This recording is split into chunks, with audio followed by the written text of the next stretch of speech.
कधीच नाही चुकणार तुमचे फेवरेट टीव्ही शोज झी5 सोबत, तेही एकदम फ्री। काय अक्षरा बॅग भरते? आई अक्षरा खरंच निघाली का काय? आई असं व्हायला नकोय। अक्षरा घरातून जायला नकोय, नाहीतर संपेल सगळं। आई अक्षरा जर या घरातून गेली ना तर तुमची ती मुलगी हे घर गिळून टाकेल। आई आई काहीतरी करा। तुम्ही थांबवा तिला। तुम्ही बोला ना तिच्याशी, तुम्ही मोठ्या, तुमचं ऐकेल ती। आई माझा ऐका, अनर्थ होईल ती गेली तर। ऐका माझं, ऐका, शांत व्हा जरा, शांत व्हा। आई कसा शांत हो मी? अक्षरा घर सोडून चालली आणि मी शांत हो? ती नाही जाणार। नाही जाणार? आई तुम्ही एवढ्या खात्रीने, एवढ्या ठामपणे कसं काय सांगताय? मी अधिपतीला बोलून घेतलंय। अहो, तो बोलेल तिच्याशी, ती नाही जायची। कोण कुठं चाललंय? सुनबाई अगं बया, खरंच मास्तरीन घर सोडून चालली काय?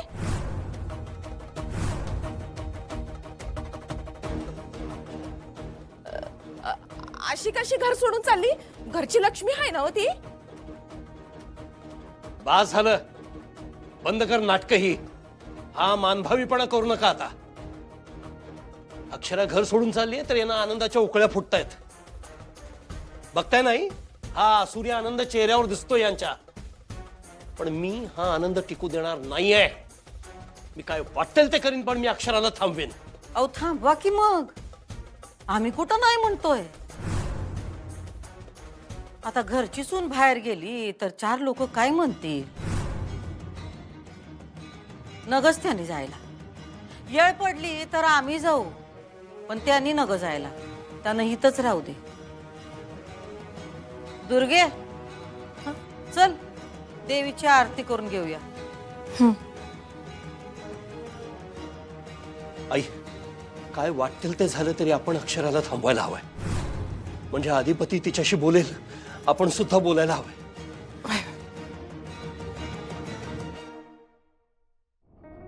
अहो तुम्ही जरा अक्षराला समजावून सांगा ना। म्हणावं उगाच भांडत बसू नकोस ग। संसार म्हटलं की भांडायला भांडं लागणारच ना। थोडंसं ऍडजस्ट करावंच लागतं ना। बरोबर आहे तुझं, पण ऍडजस्टमेंट दोन्ही बाजूने असायला हवी ना। म्हणजे थोडं अक्षराने, थोडं अधिपतीने, दोघांनी ऍडजस्ट केलं तर सगळं ठीक होईल ना। अगं नवीन लग्न आहे त्यांचं, हळूहळू होईल सवय त्यांना।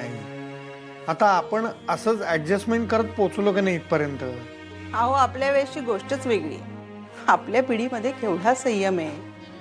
तो संयम दिसतो का आजकालच्या मुलांमध्ये? त्यांना कसं इन्स्टंट हवं असतं सगळं। पटापट लग्न करतात, तेवढ्याच लवकर डिवोर्सही होतो यांचा। हल्ली तर काय काय ऐकायला येतं ना। आणि मग अशी अक्षराचा फोन आला ना, तेव्हापासून मला खूप काळजी वाटायला लागली हो। काय एवढं काय घडलं असेल तिकडे? विद्या अगं नको टेन्शन घेऊस। अगं नेहमीसारखी काहीतरी कुरबुर झाली असणार। नाही हो, एरवी भांडण झालं ना तर आपली अक्षरा तिकडच्या तिकडे मिटवून घ्यायची, पण इकडे येण्याबद्दल कधी बोलली नाही ना याआधी। आत्ता जरा मला काळजी वाटतेय। हे बघ, तिला यायचं असेल आपल्याला भेटायला म्हणून म्हणाली असेल। नाही, एवढं कॅज्युअल नव्हतं होते, रडत होती ती। आणि खरं सांगू का, आपल्या दोन्ही पोरींच्या आवाजावरून कळतं मला काहीतरी गडबड आहे। बरं, हे बाई येऊ देत तिला इकडे। हं, आपण बोलू तिच्याशी। तू नको विनाकारण टेन्शन घेऊस। देवा, अधिपती आणि अक्षरामध्ये जे काही गैरसमज असतील, जे काही भांडण असेल, लवकरात लवकर मिटू दे रे बाबा।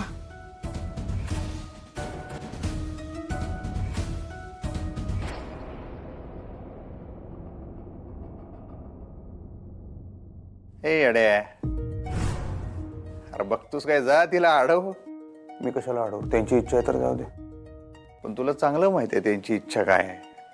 आईसाहेबांनी बाहेर नाही काढू शकत। मान्य आहे, पण मास्तरीनबाईंना पण बाहेर जायची गरज नाही। ते ऐकायला तयारच नाही, ते त्यांचंच टोमणं वाजवतात। अरे ठीक आहे की, पण बायको मनानं चांगली आहे, प्रेम करते ना। गैरसमज झाला तर दूर केला पाहिजे का नाही?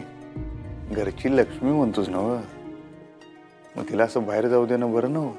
पण घरच्या लक्ष्मीची इच्छा नसेल तर बळजबरीनं बांधून ठेवण्यात काय अर्थ आहे? अरे त्यांना तुझी साथ हवी आहे. नाही त्यासनी आता काय ते स्पेस काय काय लागते ते पाहिजे. जरा दिवस लांब राहिले ना माझ्यापासून मग कळत त्यांची चूक आहे. त्या येतील परत. गृहीत धरू नको बरं का. नाही आल्या तर मी जाईन आणि त्यासनी घेऊन येईन परत. तेवढा हक्क बी आहे आणि ओळख बी आहे माझी बायकोशी. काय ग दुर्गे, कुठं काय बोलायचं तुला कळत नाही काय? जरा थोबाड बंद ठेवत जा की.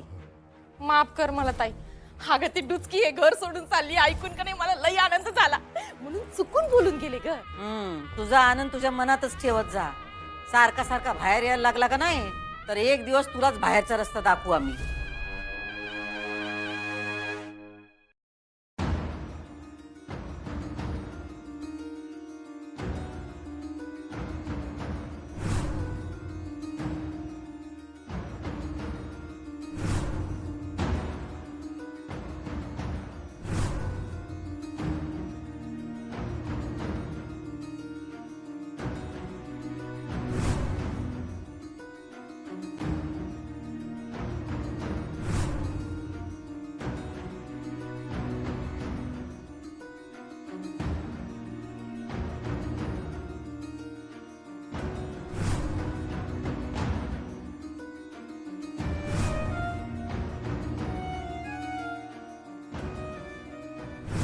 कुणीतरी गेलं पाहिजे.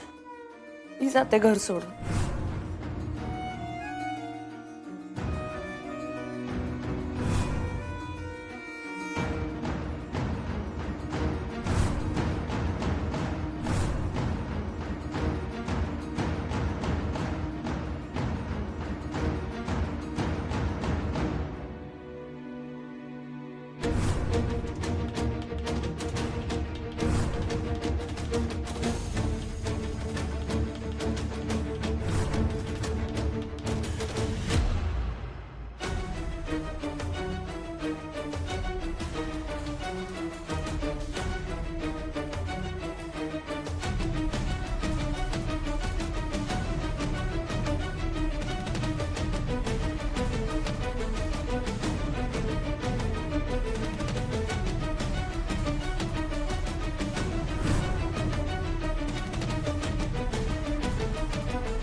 झी5 ॲप डाउनलोड करा आणि पहा सर्व एपिसोड्स एकदम फ्री.